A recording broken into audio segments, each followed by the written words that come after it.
Hello guys, today's a special day because you probably were waiting for this. I'm gonna talk about my beloved Korg Electribe. So I have 3 of them, yep I have.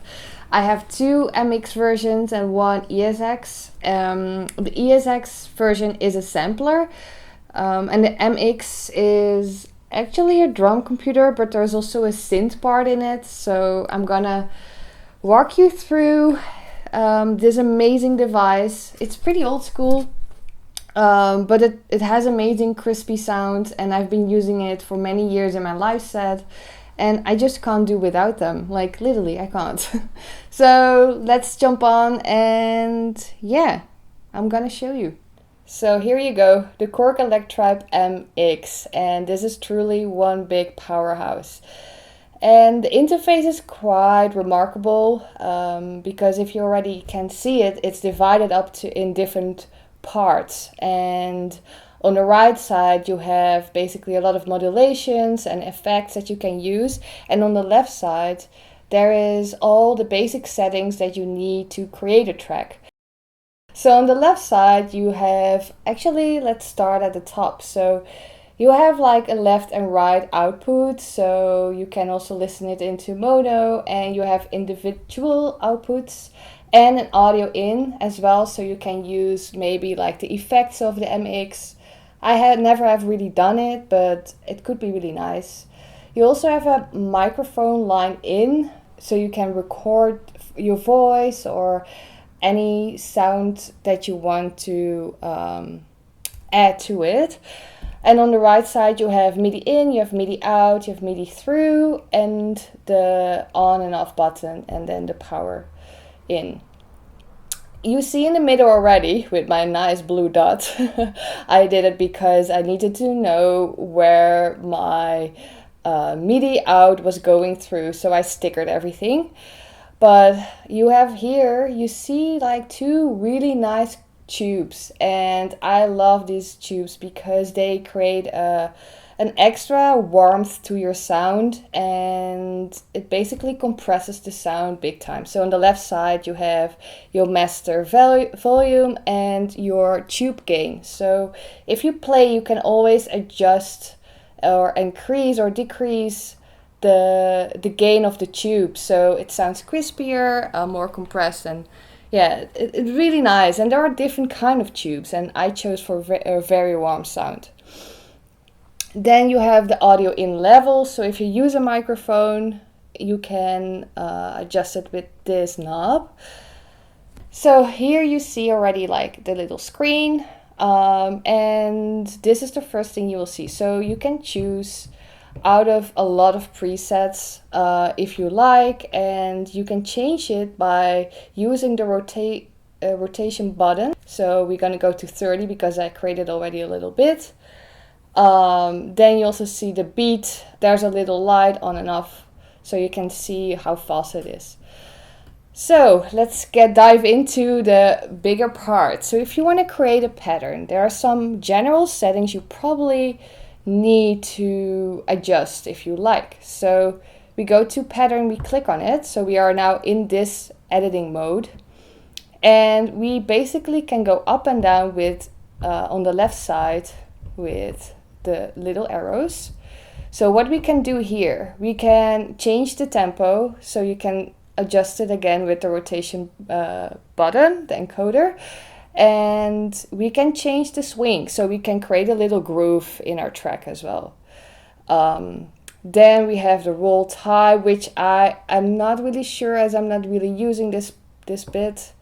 We have the length, so down below you have a step sequencer, and it's up to 16 steps per part. So you have 8 parts, and you can increase the length over here. So imagine you want your extend your sequencer, then you can just adjust the length here. It only works if you don't play the music. So if you play music, it doesn't work. You really have to press the stop button and change the length. Then you can change the beat pace as well, and the scale which is nice as well for your keyboard.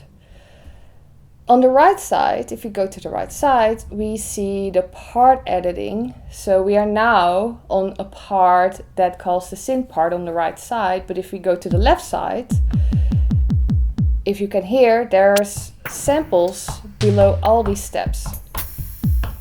And you can change them. So if you go to the part editing section, we are now in the sample. We can adjust it by rotating this knob again, and we can choose like out of different samples. So if we go down, we can also choose some other preferences, and we can also change like accents on each step. And if you wanna, yeah, you can put it on and off. So if we go to the step editing mode, so there's nothing assigned right now, so I am not using this at the moment, but there is a lot of motion that you can actually set on each step, so you can totally customize each sample. As I said, I'm not using that very often. I mostly pretty much go in the flow. If we go to song, yeah, you can see all the preferences of the song itself, so you can also like save it as a song. Then we have the global preferences, so you can tune it as well with the master tune and the metronome if you want to put it on and off. And then on the right side, if you click on MIDI, you can change if you want to have the MIDI in or out or the through, so you can click auto external or internal. So now we use the internal BPM, and also we can change the MIDI channels, band range, and some other functions. So let's go to the step sequencer and the drum part. So down below I already showed you like each step has its own sample that you can use. So I have the kick in here. I'm going to mute all of these with the part mute button. Let's just mute them all and just play this part. So you can see in here right now that the step sequencer is activated and the numbers light up. And this you can do with every step. So let's just add the 2 to it. So I'm just pressing the part mute, adding some drums in here. So if we go to number 2, there are some other steps activated in here that are playing. You can press them on and off if you want. So it's pretty intuitive, which I really like. And this is all sample based. And you already hear on the third one, let's go to the third one, there's something different happening over here, right? So there is a sort of LFO movement, there's some modulation in there, and you can hear it, right? There are some waveforms that are responding in a dynamic way. So let's go to the effect section, which is in the middle, and you can choose out of different kind of effects like the phaser, the short delay, distortion, anything.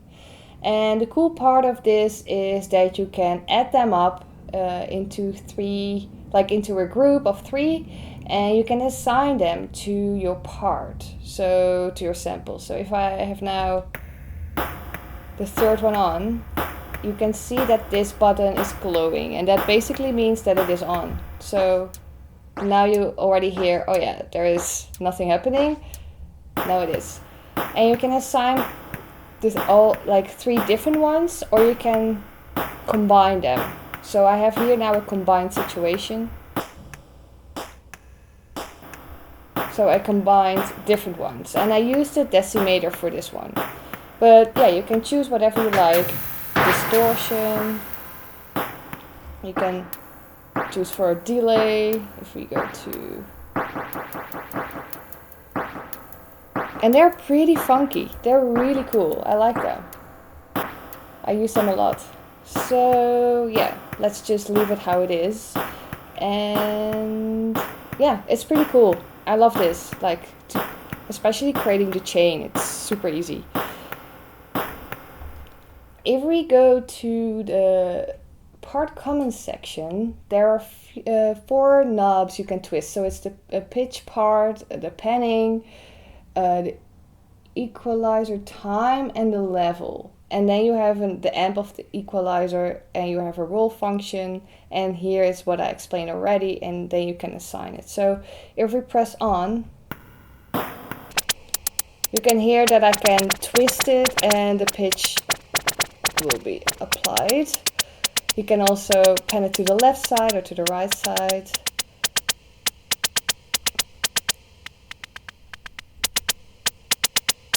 So we can cut off some parts of the sample, which is handy as well if you want to create a clear mix.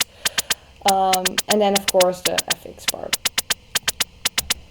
On the right side, now it becomes fun, we can add modulation with different waveforms like the triangle or the saw or whatever. So on this sample, I assigned the triangle with the pitch. So I can change the speed in the top and change the depth of it. And it creates all these different kind of sounds. And you can really manipulate the sound and create some different cool parts in your track.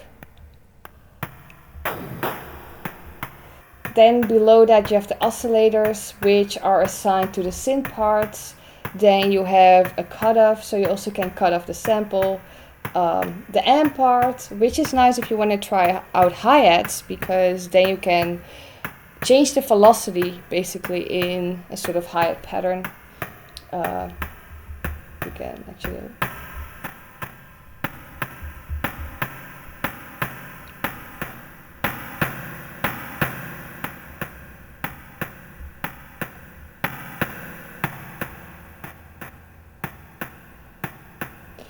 and then we have here also a BPM sync. So if you don't want that it sounds a bit messy, I would always suggest to click on the BPM sync so everything is really nicely aligned.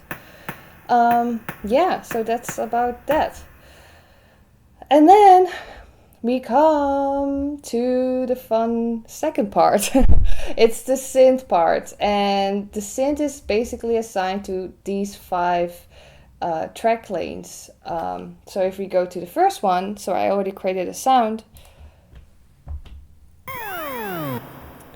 You see, if I click on it, that there is modulation going on, and also that I assigned the PCM comp one. And the PCM comp one you can actually change by using the rotation knob again here and go to the part edit section. And then you have all these different kind of sounds.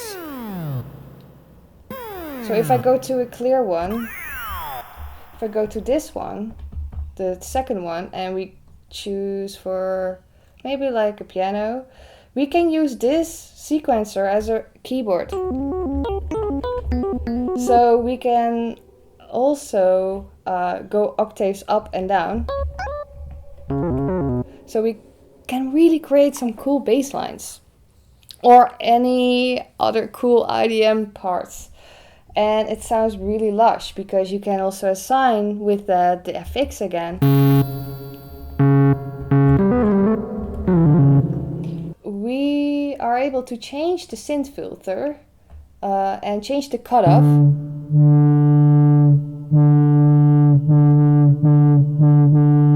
And add up some resonance. Let's maybe choose a higher, increase the drive.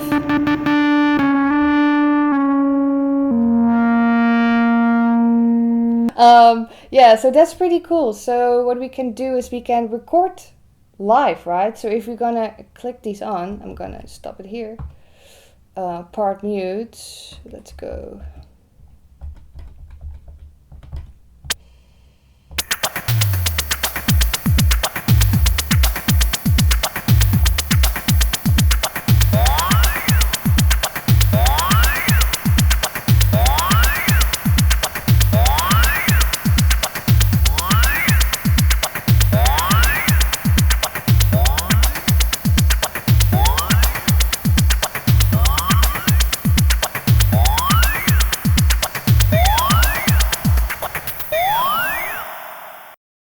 So on the synth part, we even can change the oscillators as well. So these two oscillators here,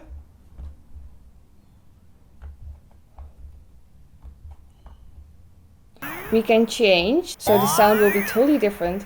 And then we can modulate this one. So on the right section above, we can change now here. Let's go to oscillator 1.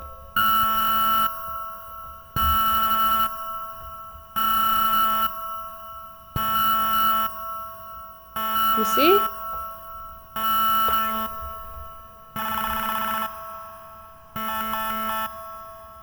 So if you like some robot sounds, this is it. So let's go back to how it was. So quickly, if you want to go back, just erase it and go to your pattern again. It's number 30. So that's the sound I created.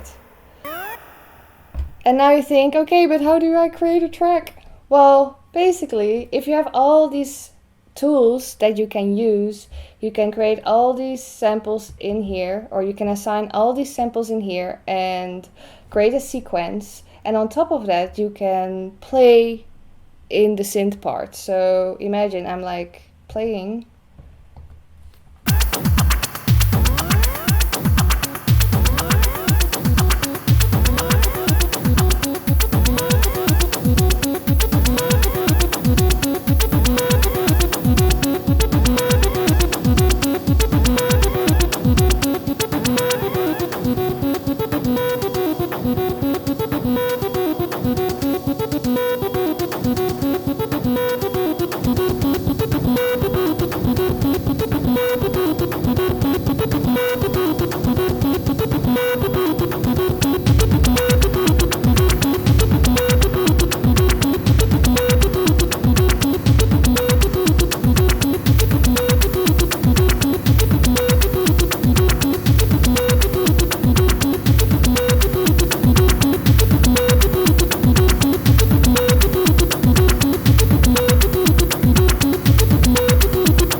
So this is really quickly explained how the MX is working. It's an amazing device. I can't say it like enough times because I work with it already so long.